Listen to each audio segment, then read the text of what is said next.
బేడ bracket బుడ్గ జంగం SC 9 కులానికి సంబంధించిన వాళ్ళు మేల్కోవాలి. రాజ్యాంగపరంగా మీకున్న హక్కులను 3 సార్లు అమలుపరిచిన చంద్రబాబు నాయుడు 4వసారి దోబూచులాడుతున్నాడు.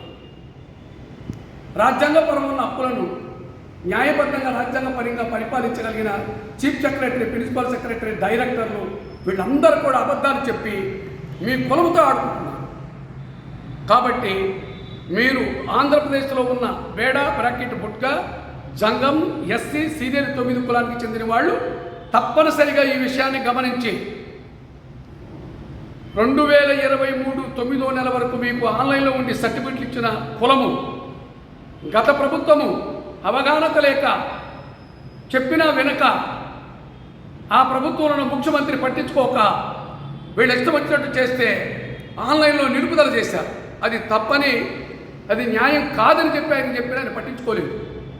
మరుక్షణము ప్రతిపక్షం ఉన్న చంద్రబాబు నాయుడు దగ్గర తీసుకొచ్చి గతం నుంచి ఇప్పుడు వరకు వాళ్ళ తండ్రి గారు కానీ మీరు కానీ ఇంతకుముందు ఉన్న ముఖ్యమంత్రులు అందరూ కూడా దీన్ని అమలుపరుస్తూ వచ్చారు. కేంద్ర రాష్ట్రంలో ఉన్న ముఖ్యమంత్రులు కానీ ప్రధానమంత్రులు కానీ ఎక్కడ ఈ బేడ బుట్ట సంఘము సీరియల్ 9 కులానికి ఎటువంటి ఆటంకం లేకుండా ఇచ్చుకుంటూ వచ్చారు. 2014లో రాష్ట్ర విభజన జరిగినప్పుడు కొంతమంది స్వార్థపర శక్తులు బేడ బుట్ట సంఘాన్ని సీరియల్ 9లో నిలుపుదల చేసి చుక్కలు పెట్టడం అది తప్పని ఆ రోజే ఖండించాము. అదే రోజు ఇరు రాష్ట్రాలకు సంబంధించి ఒకే అసెంబ్లీ పక్కపక్కన ఉన్నప్పుడు నిలదీసి చీఫ్ సెక్రటరీలను అడిగాము, ప్రిన్సిపల్ సెక్రటరీలను అడిగాము, డైరెక్టర్లను అడిగాము, సోషల్ వెల్ఫేర్ వాళ్ళందరూ ఒకటే చెప్పారు. బేడ బ్రాకెట్ బుట్క సంఘము ఉమ్మడి ఆంధ్రప్రదేశ్లో, విభజన ఆంధ్రప్రదేశ్లో, కర్ణాటక, మహారాష్ట్రలో, ఢిల్లీలో ఉంటుంది. రాజ్యాంగపరంగా ఆ కులానికి సంబంధించిన వాళ్ళు ఎవరైనా ఎక్కడైనా తీసుకోవచ్చు, దానికి ఇబ్బంది లేదని చెప్పుకొచ్చారు. కానీ సీరియల్ 9లో ఎందుకు ఖాళీ చూపించాలని చెప్పి గట్టి పట్టు పట్టాము. మేము పట్టగానే ఇమీడియట్లీగా ఆన్లైన్లో పెట్టి సర్టిఫికెట్ మొక్క పెట్టారు. అది 2014 నుంచి 2026 వరకు ఆన్లైన్లో సీరియల్ 9లో ఉన్న లిస్టులో కులాన్ని పెట్టకపోవడం శోచనీయము. రాష్ట్ర కేంద్ర ప్రభుత్వాలది తప్పు. కేంద్ర ప్రభుత్వం దీంట్లో ఎటువంటి జోక్యం లేదు. రాష్ట్ర ప్రభుత్వమే ఈ దుర్మార్గం చేసింది.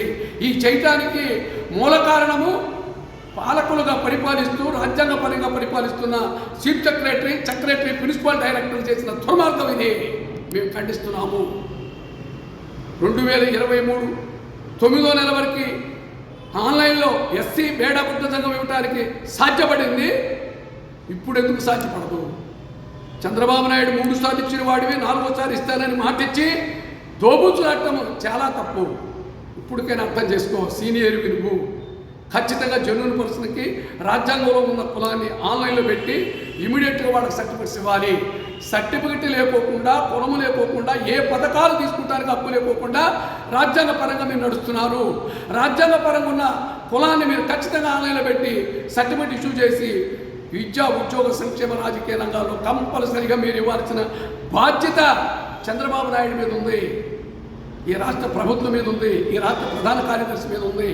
ఎంతోమంది జర్నలిస్టులు అడుగుతున్నారు, ఎంతోమంది విలేకరులు అడుగుతున్నారు, ఎంతోమంది అడుగుతున్నారు. వాళ్ళకి అబద్ధాలు చెప్తున్నారు తప్ప నిజాలు చెప్పడం లేదు.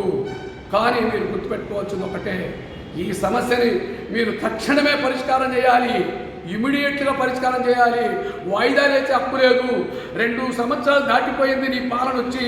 కూటమి పాలనలో సూపర్ 6గా పరిపాలన చేస్తానంటావు. నువ్వు సూపర్ సీనియర్వి. మాన్యశ్రీ చంద్రబాబు నాయుడు, నీ కుమారుడు కూడా యువనాయకుడు. మరి దేశ ప్రజల యొక్క భవిష్యత్తు కోసం ఆలోచించగలిగిన వాడు పవన్ కళ్యాణ్. జనసేన అంటే జనాల యొక్క సమస్యల గురించి మాట్లాడగలిగిన వాడు. పదవులు ముఖ్యం కాదు ఆయనకు కూడా తెలుసు. చెప్పాడు, మీ ముగ్గురు కలిసి ఈ కార్యక్రమం చేయకోకుండా దీన్ని పక్కన పెట్టి కాంట్రవర్సీ చేసి వేరే సబ్జెక్టులు తీసుకొచ్చి చెప్పటము చిక్కుచాటు. తక్షణమే బేడ బుట్ట సంఘము ఎస్సీ కులము సర్టిఫికెట్ విడుదల చేయవలసిందిగా కోరుతున్నాను. తప్పనిసరిగా ఆన్లైన్ పెట్టి సర్టిఫికెట్ ఇవ్వాల్సిందిగా కోరుతున్నాను. జై బుద్ధ, జై భీమ్, జై బద్దగుసాయి. జై బుద్ధ, జై భీమ్, జై బద్దగుసాయి. జై బుద్ధ, జై భీమ్, జై బద్దగుసాయి.